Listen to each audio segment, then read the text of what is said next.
Hello students, कैसे हो आप सभी। आज मैं आपके YouTube channel easy by teach पर लेके आई हूँ जेनेटिक्स का टॉपिक पेडिग्री एनालिसिस। सबसे पहले हम देखते हैं पेडिग्री एनालिसिस होता क्या है। तो जो पेडिग्री एनालिसिस है वो एक फैमिली ट्री है और चार्ट है जो कि किससे बना हुआ होता है, सिंबल्स और लाइन से बना हुआ होता है और ये रिप्रेजेंट करता है पर्सन की जेनेटिक फैमिली हिस्ट्री को। A pedigree is a family tree or chart made of symbol and lines that represent a person's genetic family history। जो पेडिग्री है वो एक फैमिली ट्री है और चार्ट है जो किससे बना हुआ है, सिंबल्स और लाइन से बना हुआ है और ये किसको रिप्रेजेंट करता है, पर्सन की जेनेटिक फैमिली हिस्ट्री को रिप्रेजेंट करता है। अब जो पेडिग्री एनालिसिस है, जो पेडिग्री चार्ट है, उसके अंदर जो सिंबल है वो रिप्रेजेंट करता है पीपल्स को और जो लाइन है वो किसको रिप्रेजेंट करती है, वो रिप्रेजेंट करती है जेनेटिक रिलेशनशिप को। नेक्स्ट हम देखते हैं the pedigree is a visual tool for documenting the biological relationship in families and determine the mode of inheritance of genetic disease. अब जो पेडिग्री है वो क्या है, एक विजुअल टूल है किसको डॉक्यूमेंटिंग करने के लिए, बायोलॉजिकल रिलेशनशिप को फैमिलीज के बीच में उसको एनालाइज करने के लिए जो पेडिग्री है वो एक विजुअल टूल है जिसके थ्रू हम जो फैमिली है उसकी जो रिलेशनशिप है उसको क्या कर सकते हैं, एनालाइज कर सकते हैं या फिर उसका पता लगा सकते हैं और डिटरमाइन करते हैं इसके थ्रू हम mode of inheritance of genetic disease का। इसके थ्रू हम जो जेनेटिक डिजीज हैं जो फादर से बच्चों के अंदर ट्रांसफ़र होती हैं उनको भी क्या कर सकते हैं, आइडेंटिफाई कर सकते हैं। अब हमारे पास ये क्या है, सैम्पल पेडिग्री है। सबसे पहले हमने क्या किया, एक साइड मदर बना ली, एक साइड फादर बना लिया। उनसे क्या हुए, उनके बच्चे हुए तो वो क्या हुए, मेल और फीमेल हुए। अब क्या हुआ, अब जो मेल है उसकी क्या हो गई, शादी हो गई। शादी होने के बाद उनके क्या हुए, बच्चे हो गए। ये क्या है, उनके चिल्ड्रंस है। ये हमारी क्या है, एक सैम्पल पेडिग्री है जो कि हमें फैमिली हिस्ट्री के बारे में बताती है। सबसे पहले हम जैसे इसका आइडिया लगा सकते हैं, ये हमारे ग्रैंडफादर्स हो गए, ये हमारे पेरेंट्स हो गए। अब जो पेरेंट्स है, जो हमारे फादर हैं, उनकी हमारी मदर के साथ क्या हो गई, शादी हो गई और उनसे क्या हो गए, बच्चे हो गए। ये क्या है, एक सैम्पल पेडिग्री है जिसके थ्रू हम इसको क्या कर सकते हैं, कंप्लीट रीड कर सकते हैं। सबसे पहले हम देखते हैं सिंबल्स जो कि हम यूज करते हैं ह्यूमन पेडिग्री एनालिसिस के अंदर। जो मेल है उसको हम इस स्क्वायर से लिखते हैं, जो फीमेल है उसको हम सर्कल से लिखते हैं और जो सेक्स अनस्पेसिफाइड है उसको हम एक टाइप से स्टार से लिखते हैं। 5 अनअफेक्टेड ऑफस्प्रिंग को हम क्या करते हैं, जो स्टार है उसके अंदर हम 5 लिख देंगे। कैरियर पीपल जो सर्कल है उसके अंदर हम क्या कर देंगे, डॉट लगा देंगे, वो हमारी क्या है, कैरियर फीमेल है। जो अनअफेक्टेड इंडिविजुअल हैं उनको हम इन 3 तरीके से लिख सकते हैं और जो अफेक्टेड इंडिविजुअल हैं उनको हम ऐसे लिखेंगे। मेटिंग को हम ऐसे बताएंगे, ऐसे बीच में लाइन और ऐसे।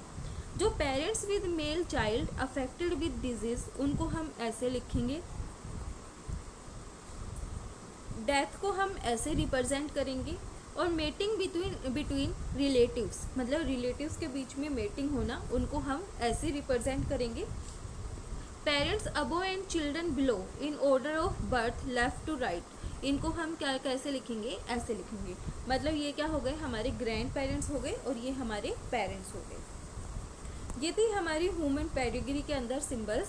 अब हम देखते हैं types of inheritance in pedigrees. सबसे पहला हमारा आता है ऑटोसोमल रिसेसिव इनहेरिटेंस। इनके हम कैरेक्टर्स देखेंगे, इनके हम एग्जाम्पल्स देखेंगे।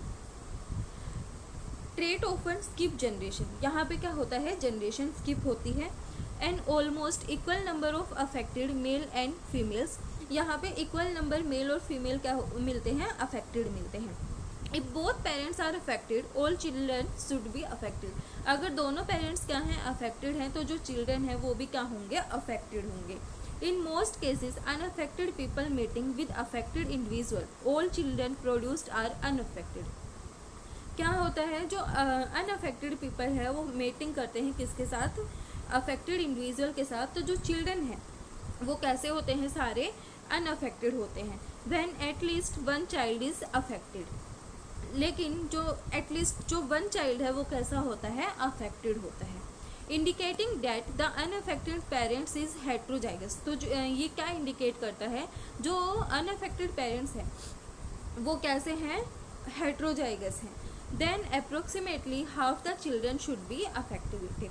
या तो ये कंडीशन होगी कोई भी क्या नहीं हो, अफेक्ट ना हो, या फिर उसमें से सिर्फ एक अफेक्ट हो, या फिर जो हाफ ऑफ द चिल्ड्रन है वो क्या हो, अफेक्टेड हो। ये कंडीशंस यहाँ पे हमारे पास क्या आती हैं, निकल के आती हैं। Most affected individual have unaffected parents. अब क्या बोला है इसके अंदर हमारे पास कैरेक्टर्स में, जो मोस्ट अफेक्टेड इंडिविजुअल होते हैं उनके जो affected individual have unaffected parents. अब यहाँ पे हम क्रॉस करके देखेंगे। सबसे पहले कैपिटल ए को हम लिख रहे हैं नॉर्मल। कैपिटल ए स्मॉल ए मतलब ये हमारी हेट्रोजाइगस कंडीशन है, इसको हम कैरियर और नॉर्मल लिख रहे हैं। और जो स्मॉल है उसको हम क्या लिख रहे हैं, अफेक्टेड लिख रहे हैं। तो यहाँ पे हमने जो नॉर्मल है और जो हमारा कैरियर या फिर नॉर्मल है उनको क्या कराया, मेट कराया। यहाँ पे हमने हमारे नॉर्मल को और अफेक्टेड को मेट कराया। यहाँ पे हमने हमारे जो हेट्रोजाइगस कंडीशन है उनको क्या कराया, मेट कराया। और यहाँ पे हमारी जो हेट्रोजाइगस कंडीशन है और जो हमारे अफेक्टेड है उनको क्या कराया, मेट कराया। तो यहाँ पे जो हमारी रिजल्ट आए, यहाँ पे आए ऑल अनअफेक्टेड, यहाँ पे आए ऑल अनअफेक्टेड, और यहाँ पे आए सारे अफेक्टेड, और यहाँ पे आए अफेक्टेड। मेटिंग कैसे कराई, इसकी इसके साथ कराई, इसकी इसके साथ कराई, फिर इसकी इसके साथ और इसकी इसके साथ, सभी की मेटिंग हमने ऐसे ही कराई। तो हमारे पास रिजल्ट्स क्या निकल के आए, ये हमारे रिजल्ट्स यहाँ पे आए। इसके हमारे एग्जाम्पल्स हैं टे-सेक डिजीज़। ये जो डिजीज़ है ये किसके थ्रू होती है, प्रोटीन के थ्रू कॉज की जाती है। फिर है हमारी एल्बिनिज्म।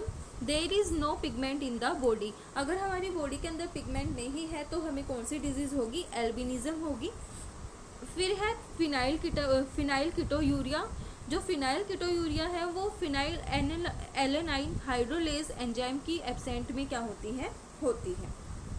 सिकल सेल एनीमिया है वो अबनॉर्मल हीमोग्लोबिन मॉलिक्यूल्स की वजह से होती है। यहाँ पे जो हमारी आरबीसी है वो कैसी हो जाती है, सिकल शेप की हो जाती है। फिर है हमारा cystic fibrosis, failure of chloride ion transport mechanism. तो यहाँ पे क्या होता है, हमारा सिस्टिक फिब्रोसिस हो जाता है। यहाँ पे जो हाइड्रोजन आयन्स की जो कंसंट्रेशन है वो ज़्यादा हो जाती है, तो जो क्लोराइड आयन ट्रांसपोर्ट मैकेनिज्म है वो क्या हो जाता है, फेल हो जाता है। तो उसकी वजह से हमें कौन सी डिजीज़ होती है, सिस्टिक फिब्रोसिस डिजीज़ होती है। नेक्स्ट है हमारा ऑटोसोमल डोमिनेंट इनहेरिटेंस। यहाँ पे जनरेशन को स्किप नहीं करते।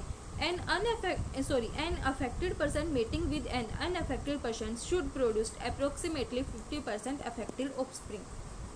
अगर अफेक्टेड पर्सन मेट करेगा अनअफेक्टेड पर्सन के साथ तो यहाँ पे क्या प्रोड्यूस्ड होंगे, 50% अफेक्टेड ऑफस्प्रिंग प्रोड्यूस्ड होंगे। The distribution of the trait among sexes should be almost equal, transmitted by either sex. अब इसको हम देखते हैं क्रॉस के थ्रू।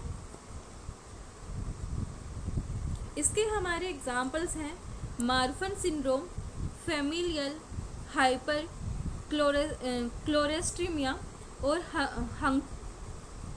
हंटिंगस्टन डिजीज़। अब यहाँ पे हमने कैसे डिनोट करे, डबल ए को हमने डिनोट किया अफेक्टेड से, हेट्रोजाइगस कंडीशन को हमने डिनोट किया अफेक्टेड से, और जो स्मॉल है उसको हमने लिखा नॉर्मल। यहाँ पे हमने इसकी इसके साथ क्रॉस कराई। यहाँ पे हमने हेट्रोजाइगस कंडीशन ले ली दोनों मेल और फीमेल में। यहाँ पे हमने इसकी इसके साथ क्रॉस कराई, फिर इसकी इसके साथ कराई, और फिर जो ये कंडीशन है नॉर्मल वाली इसको हमने इससे क्रॉस करवाया।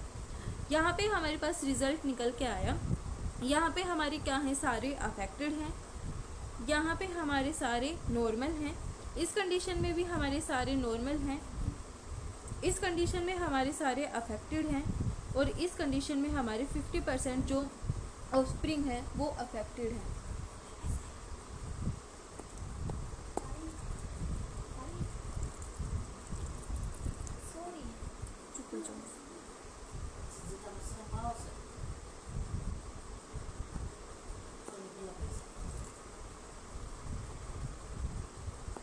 नेक्स्ट हम देखते हैं सेक्स लिंक्ड रिसेसिव इनहेरिटेंस। यहाँ पे जो मोस्ट अफेक्टेड इंडिविजुअल हैं वो क्या होते हैं, मेल होते हैं। जो अफेक्टेड मेल्स हैं वो result from mothers who are affected और who are known to be carrier. जो अफेक्टेड मेल्स हैं वो रिजल्ट फ्रॉम मदर्स जो कि अफेक्टेड हैं और who are known to be carrier, heterozygous condition. जो अफेक्टेड फीमेल्स हैं वो come from affected father and affected और carrier mother. The son of affected female should be affected. जो अफेक्टेड फीमेल है उससे जो सन प्रोड्यूस्ड होंगे, मतलब जो सन है वो क्या होंगे, अफेक्टेड होंगे। Approximately half the son of carrier should be affected. यहाँ पे हमने इनको डिनोट किया, एक्स डॉट को कैरियर, एक्स डॉट अफेक्टेड और एक्स नॉर्मल। उसके बाद हमने इनको क्रॉस कराया तो यहाँ पे हमें रिजल्ट मिले अफेक्टेड और अफेक्टेड। इसके हमारे जो एग्जांपल्स हैं वो हैं haemophilia A and B, glucose 6 phosphate dehydrogenase deficiency और कलर ब्लाइंडनेस। नेक्स्ट है हमारा एक्स लिंक्ड डोमिनेंट इनहेरिटेंस। इस केस में भी हमारी जो जनरेशन है वो स्किप नहीं होती और यहाँ पे जो अफेक्टेड मेल्स हैं वो कहाँ से प्रोड्यूस्ड होते हैं, फ्रॉम अफेक्टेड मदर से। और यहाँ पे जो हाफ ऑफ द चिल्ड्रन है affected heterozygous female are affected. इस केस में जो फीमेल हैं वो मोस्टली क्या होती हैं, अफेक्टेड होती हैं। और जो अफेक्टेड फीमेल है वो कहाँ से आती हैं, अफेक्टेड मदर और फादर से। All the daughters but none of the son of an affected father are affected. जो डॉटर्स हैं वो तो क्या होंगी, अफेक्टेड होंगी, लेकिन जो सन है वो ज़रूरी नहीं है कि वो अफेक्टेड हो। अब यहाँ पे हमने 3 कंडीशन ली, ये हमने 2 से बता रखा है अफेक्टेड हैं और एक है हमारी नॉर्मल कंडीशन। अब हमने इनको क्या करवाया, यहाँ पे क्रॉस करवाया तो यहाँ पे हमारे जो रिजल्ट्स हैं वो क्या निकल के आए, ये हमारे अफेक्टेड हैं, ये हमारे अफेक्टेड हैं और यहाँ पे ये हमारा नॉर्मल है और ये हमारा क्या है, अफेक्टेड है। उसके बाद इसका एग्जाम्पल्स हैं writ syndrome, vitamin D resistant rickets और गोल्ड सिंड्रोम, हमारे इनके क्या हैं, एग्जाम्पल हैं। फिर हमारे आते हैं वाई लिंक्ड इनहेरिटेंस। यहाँ पे जो मेल्स हैं वो क्या होंगे, अफेक्ट होंगे, ओनली मेल हैं वो अफेक्ट होंगे। Affected males always have an affected father, मतलब यहाँ पे जो फादर है वो क्या होंगे, अफेक्टेड होंगी। All son of an affected man are affected. Affected man से जो भी सन प्रोड्यूस होंगे वो क्या होंगे, अफेक्टेड होंगे। यहाँ पे हमने क्या कराया, ये गैमेट्स लिए और इनकी क्या कराई, यहाँ पे क्रॉसिंग कराई। तो यहाँ पे जो मेल हैं वो क्या हैं, अफेक्टेड हैं और जो फीमेल हैं वो क्या हैं, नॉर्मल हैं। इसके हमारे एग्जाम्पल्स हैं हेयरी ईयर्स। ये था हमारा जेनेटिक्स का टॉपिक पेडिग्री एनालिसिस। वीडियो पसंद आए तो लाइक शेयर एंड सब्सक्राइब जरूर करना। इन टॉपिक्स के जो नोट्स हैं वो मैं अपने टेलीग्राम चैनल पे अपलोड कर दूंगी, आप वहाँ से कंप्लीट इन नोट्स को ले सकते हो। Thank you.